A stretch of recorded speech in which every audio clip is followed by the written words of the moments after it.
Good morning, this is your Kelso Report for Thursday, August 25th, and I'm your host, Clark Kelso. Well, in our featured case, in Bank of America versus Superior Court, we see the 2nd District grappling with one small cause of action arising out of the global collapse of the real estate and financial markets. And the little guy didn't do too well in this. The plaintiffs were some 250 borrowers who had obtained countrywide originated residential mortgage loans. One of the claims brought by the plaintiffs was that Countrywide engaged in fraudulent concealment of its alleged scheme to, quote, bilk investors by selling collateralized mortgage pools at an inflated value, close quote, and when that scheme failed, it led to a generalized decline in California residential property values, which harmed the plaintiffs. The 2nd District held that this allegation failed to state a cause of action. First, the court held that Countrywide had no duty to disclose to the plaintiffs its intention to bilk investors by selling collateralized mortgage pools at an inflated value.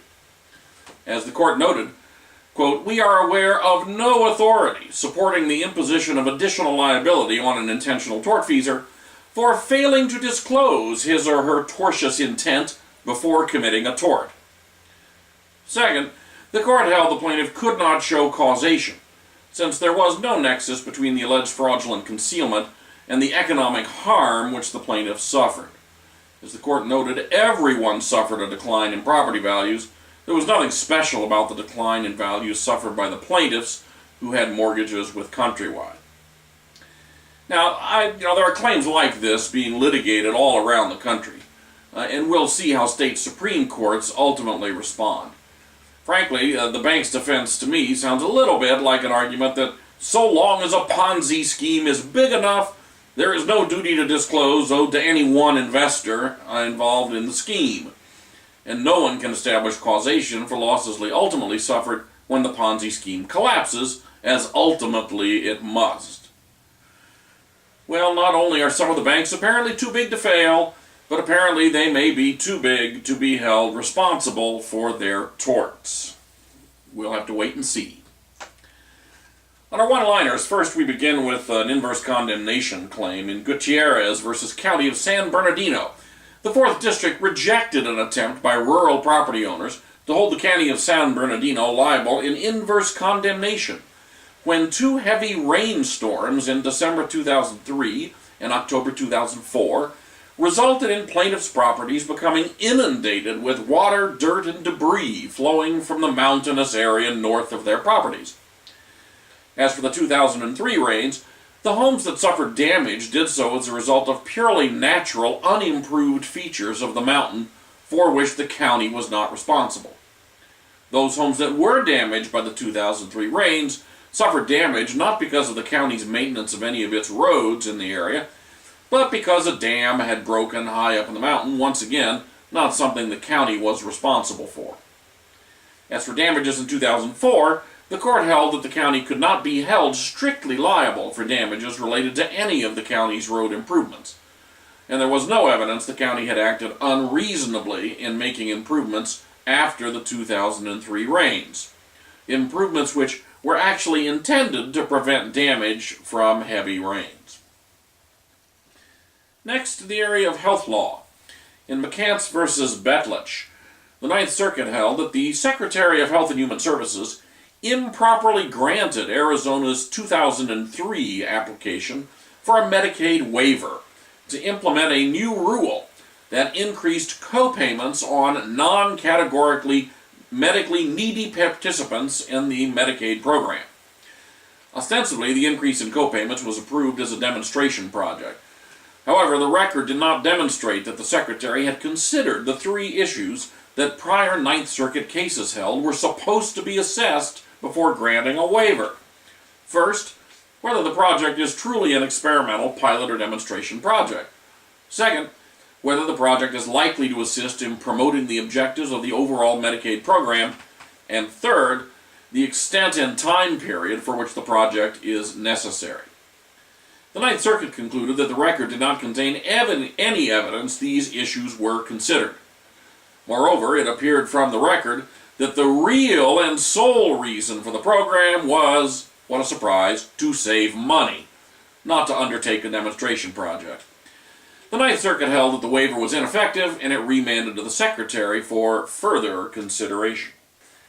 Next, we have a remedies case. In Lamour versus Lamour, the 4th District held that a father who received the statutorily required notice from his financial institution that the State Department of Child Support Services was placing a levy upon one of his IRA accounts received all of the notice which due process required. Due process did not require that the State Department itself issue the notice.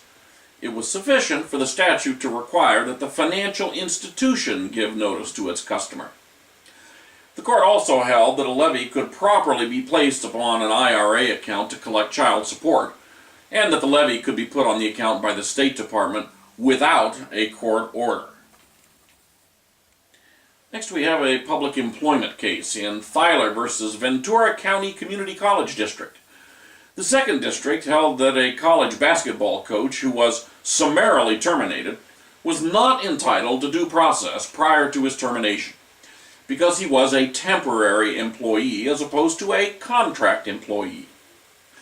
During the period of time of the coach's employment, Section 87482.5 of the Education Code defined a temporary employee as one who is employed to teach classes, quote, for not more than 60% of the hours per week considered a full-time assignment for regular employees having comparable duties, close quote. The coach's regular coaching assignment did not give him the more than 60% he needed to be considered a contract employee, and he argued that additional time he spent in extra basketball practices, supervising students in weight training and plyometric exercises, and an additional 1.63 hours a week coaching basketball games should have been counted. The 2nd District rejected this argument, interpreting the statute as requiring that additional hours be spent in traditional classroom teaching, as opposed to simply additional time spent coaching students in athletics.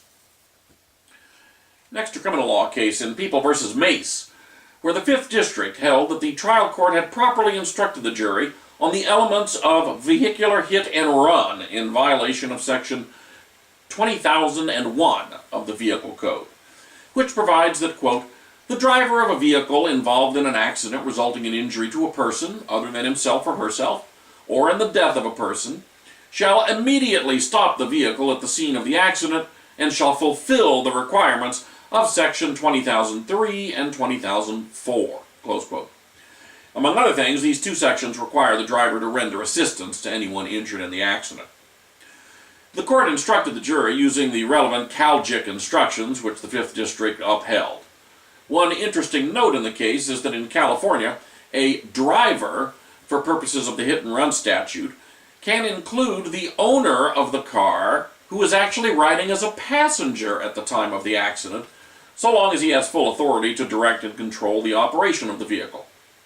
This point was relevant in this case because both the driver defendant and the other person in the car who was injured were so drunk that neither could remember who was driving.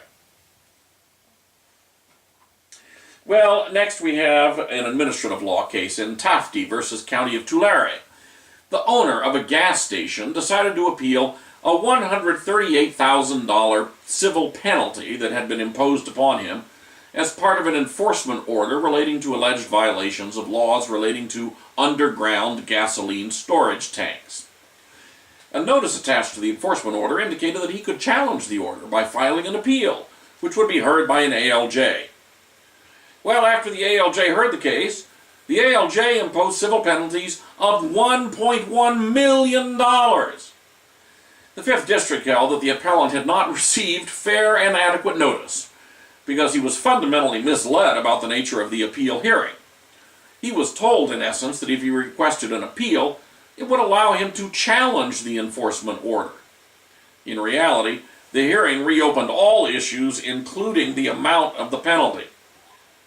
The court reduced the amount of the civil penalty to the amount originally imposed, $138,000.